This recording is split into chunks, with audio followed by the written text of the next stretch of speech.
Does social media have sway over your wallet? According to the International Council of Shopping Centers, 85% of Gen Z say social media shapes their buying decisions on everything from skincare products to the credit cards in their wallet.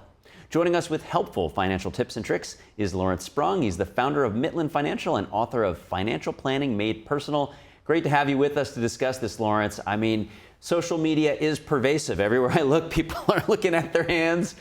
How does social media have such a strong effect on Gen Z, 85%? And do we see that with the older generations, that phenomena is happening as well? You know, I think it's more prevalent in the Gen Z population just because they grew up with these devices and these social media. I'm sure it's starting to filter into the older generation. We spend so much time on these devices and on these platforms that sometimes seeing those, just being real videos, could be sponsored and be, playing with us. Influencers often really blur the line between what's content and what's commerce, making product pitches feel like personal recommendations. And the reality is they're very good at it. It feels relatable, it feels interesting, and it feels like you have to buy it. And sometimes you don't know, is this something that they're really enjoying, or is it something they're getting paid for? So look out for things like, hashtag ad or hashtag sponsored. These are little clues that can sometimes, indicate that somebody's getting paid to, help influence ththose buying decisions.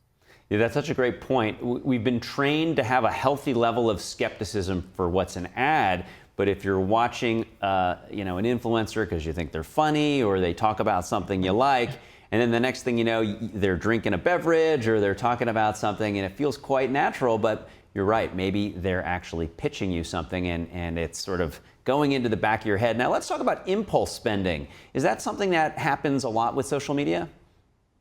Yeah, I mean, I think that it happens with a lot of things, period. I don't think that this is really just pertinent to social media. It's even TV ads or, if you're on Netflix, they give you urgency phrases like, run, don't walk, or only 5 left, so get in today, or TikTok made me buy it, to activate your brain's reward center. And there's been research behind this that's been highlighted in Psychology Today that shows that even a 10-minute delay can significantly reduce your brain's impulse response to these rewards and allowing more rational thought to return. So what you want to think about is, if in that moment you think you need or want it, put it in the cart. It's okay.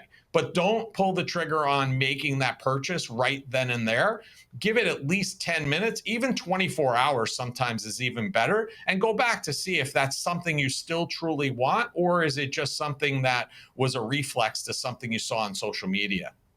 Yeah, sage advice there. Let cooler heads prevail, right? If you want it now and you want it 24 hours later, then maybe that's a good decision. But if just taking a short break makes the difference, then maybe it's an impulse and it's your brain chemistry playing a trick on you. Now let's talk about personalized ads. The ad industry says it's better because you get a relevant impression or exposure than something that, is just not something that you want to see or have any interest in.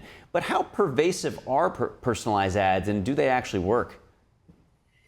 Yeah, I mean, the personalized ads are definitely getting better and better every day. I mean, all these platforms are tracking what you click, when you click, what you watch, what you like, and even how long you're on specific things. And that's how these ads are showing up, and it's creepily specific. I mean, I'm sure all the listeners have had those instances where they're talking about a product or service, and next thing they're on that social media platform and they're seeing it. This is what they're trying to do, and it's not a coincidence. They're using this data-driven spending manipulation trying to get you to buy, and it's successful for the retailers and may not be as successful for your pocketbook. But keep in mind, you have some control over this. You can review and adjust your ad settings on basically all the platforms, Instagram, Facebook, TikTok.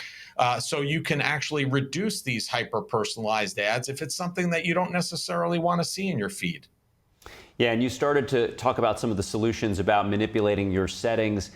We could probably talk about the pitfalls of social media for an hour, but I want to make sure that we really talk about how you can make these platforms work for you, right? We're dealing with an algorithm. It's essentially a mirror of what you've been feeding it. It's a garbage in, garbage out kind of thing. So for people who want to create not just better financial habits, but maybe better habits in general, how can they sort of game the system when using social media?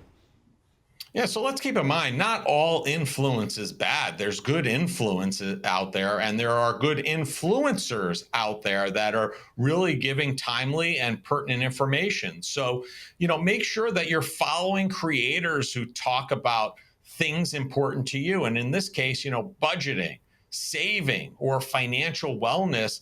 And what you'll do is by constantly and consistently listening to these creators who talk about important topics who aren't necessarily getting compensated, you'll add balance to your feed with valuable information, not just these viral trends. You have the power. You can create your own algorithm by liking and saving and sharing content around smart money habits. And then you could also go ahead and hide those ads that pull you towards those high ticket splurge items that may not do you good. I love that we're talking about wellness and financial wellness. Well put there. Always appreciate your insight. Lawrence Sprung, founder of Midland Financial and the author of Financial Planning Made Personal. We'll see you soon, Lawrence. Thank you. Thank you.